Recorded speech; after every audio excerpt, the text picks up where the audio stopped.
বাংলাদেশের মানুষ আর্জেন্টিনা এবং ব্রাজিল নিয়ে কিন্তু অনেক বেশি আসলে হাইপে থাকে। দুইটা দেশকে নিয়ে দুইটা দেশের মানুষ হচ্ছে দুই ভাগে বিভক্ত বলা যায়। সেখানে আসলে ব্রাজিল এবং আর্জেন্টিনার দুইটা দল আসবে, বাংলাদেশের বিপক্ষে খেলবে। এটা কিন্তু একটা চমৎকার ঘটনা ছিল, বলা যায় যে একটা তোলপাড় করার ঘটনা। এবং সেখানে বিশ্বকাপ জয়ী কাফু আসবেন, আর্জেন্টিনার ক্যারেজি আসবেন, সেটা হচ্ছে বাড়তি আনন্দ দিয়েছিল। সবকিছু মিলিয়ে বলা যায় যে একটা ফুটবলে একটা হইচই ফেলে দেওয়ার মতো অবস্থা। শেষ পর্যন্ত সেই দলগুলো আসলো এবং সেখানে যে যে ঘটনা ঘটলো, প্রথমে বলি সংবাদ সম্মেলন থেকে শুরু করি আমি। সংবাদ সম্মেলন হচ্ছে এটার যে উদ্যোগটা গ্রহণ করেছিলেন জনাব আসাদুজ্জামান, তিনি হচ্ছেন কান্না করে দিয়েছেন, একেবারে কান্নার জন্য তিনি কথাই বলতে পারেন না। আমার কাছে এই বিষয়টা অতি অতিই লেগেছে। যাই হোক, তিনি হয়তোবা তার কাছে মনে হয়েছিল যে অসাধ্য সাধন করে ফেলেছেন এবং সে কারণে কান্না করেছেন। ঠিক আছে।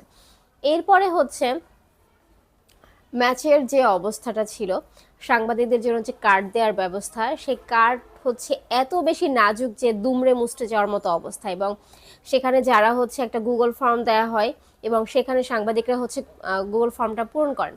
যারা পূরণ করেছিলেন, আমিও পূরণ করেছিলাম, কিন্তু আমি কার্ড পাইনি। যদি আমি প্রেস বক্সে গিয়েছিলাম, ওখানে যারা ছিলেন দায়িত্বে তাদেরকে বলে আমি গিয়েছিলাম, কিন্তু আমি কার্ড পাইনি। আবার যারা হচ্ছে ওই ফর্মটা পূরণ করেন নাই তারাও কার্ড পেয়েছেন। মানে খুবই বাজে অবস্থা। এবং সেখানে যারা এডিট ফোর্স ছিলেন তাদের সাথে সাংবাদিকদের হাতাহাতি মারামারি এরকম একটা ঘটনা ঘটেছে। যাই হোক, সব মিলিয়ে হচ্ছে খুবই বাজে অবস্থা। এবং আরও যে ব্যাপারগুলা, ক্রীড়া পরিষদ থেকে যে ধরনের তাদেরকে শর্ত দেওয়া হয়েছিল সেই শর্তগুলো তারা পূরণ করেন নাই।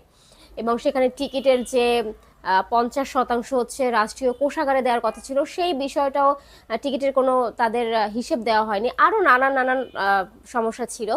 সব কিছু মিলিয়ে খুব বাজে অবস্থা। এটা ছিল মাঠের ভেতরে বা টুর্নামেন্টের অবস্থা। এবং সেখানে কিন্তু কাফু ক্যানেজি আসেন নাই। যেখানে আসাদুজ্জামান নিজে বলেছিলেন যে তাদেরকে টিকিট পাঠানো হয়েছে। আদৌ টিকিট পাঠানো হয়েছে কিনা এবং যে শুভেচ্ছা বার্তা কাফু দিয়েছিলেন সেটাও নাকি এআই থেকে করা ছিল। যাই হোক, এরপরে যেটা হয়েছে যে বর্তমান যে ঘটনা সেটা হচ্ছে যে আর্জেন্টিনার যে খেলোয়াড় তাদেরকে হচ্ছে যে হোটেলে তারা ছিল সেখানে আটকে রাখা হয়েছিল, কারণ 30 লক্ষেরও বেশি টাকা হচ্ছে জমে গিয়েছিল এবং ফিরতি টিকিট তারা এখনো পাননি। এটা তো গেল আসলে তাদের টিকিট পাওয়া না পাওয়া এবং হোটেলের কথা। এবং যে দুইটা দলকে তারা এনেছিলেন সেই দুইটা দল হচ্ছে পাড়ার দুইটা দল। মানে ব্রাজিলের একটা পাড়ায় কয়েকটা ছেলেপেলে মিলে হচ্ছে একটা ক্লাব করেছে, আর্জেন্টিনার হচ্ছে কয়েকজন ছেলে মেয়ে মিলে জাস্ট একটা পাড়ার একটা ক্লাব। পাড়ার ক্লাব দুইটা ধরে নিয়ে এসে তারা হচ্ছে বাংলাদেশের মানুষের যে ব্রাজিল এবং আর্জেন্টিনা নিয়ে যে আবেগ, সেই আবেগ কাজে লাগিয়ে তারা ব্যবসা করতে চেয়েছিলেন। একেবারে একটা মানে হুলস্থুল কাণ্ড ফেলে দিয়ে তারা অনেক বেশি এখানে ব্যবসা করতে চেয়েছিলেন, যেটা আমার মনে হয়।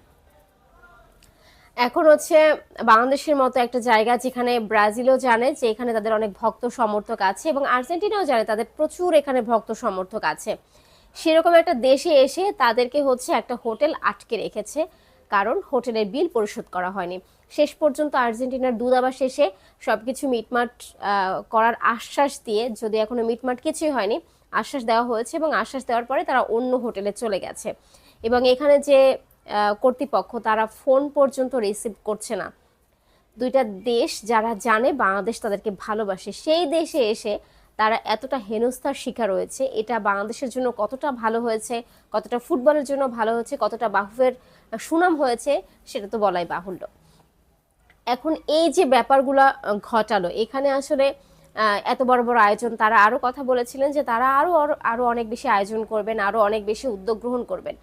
সেই উদ্যোগ গ্রহণ করার কথা তো পরে, এখনই যে উদ্যোগটা তারা গ্রহণ করেছিলেন, যে ধরনের আসলে তারা আয়োজন করার চেষ্টা করেছিলেন, সেটা কিন্তু একেবারে বলা যায় যে ব্যর্থ হয়েছে। শেষ যে ম্যাচটা আর্জেন্টিনা এবং ব্রাজিলের মধ্যকার হওয়ার কথা ছিল, সেটাও কিন্তু জাতীয় ক্রীড়া পরিষদ তারা যে একটা নোটিশ দিয়েছে, সেই নোটিশের কারণে কিন্তু বন্ধ হয়ে যায়।